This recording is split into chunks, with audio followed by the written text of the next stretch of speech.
Good morning বন্ধুরা। আজকে Saturday, বাবা মেয়ের দুজনেরই ছুটি। তবে মাম্মামকে রেখে আজ আমরা দুজনে একটু কাজে বেরোবো। ফিরতে হয়তো সন্ধে হয়ে যাবে। তাই মাম্মামের সকালের দুধ, ব্রেকফাস্ট, লাঞ্চ সবই রেডি করে রেখে যাব, যাতে ওর অসুবিধে না হয়। মাম্মামের খুব পছন্দের খাবার হলো রুটি, আলু ভাজা, ভিন্ডি ভাজা। সেটাই তৈরি করছি। আর তৈরি করে আলাদা আলাদা বক্সে রেখে দেবো, যাতে নাকি ও সময় মতো নিজের খাবারটা নিয়ে খেয়ে নিতে পারে। মা হওয়া জানো তো বড়ই দায়িত্বের, আজ প্রতি পদেই বুঝতে পারছি। যাই হোক, রুটি করাতে আরেকটা ভালো ব্যাপার হলো আমরাও একটু খেয়ে নিলাম। বাইরে যতটা কম খাওয়া যায়, পকেটের টাকাও খরচা এবং শরীরেরও ক্ষতি।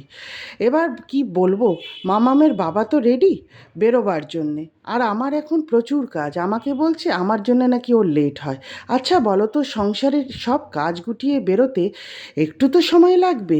আমি ভুল বললাম না ঠিক? তোমরাই বলো তো।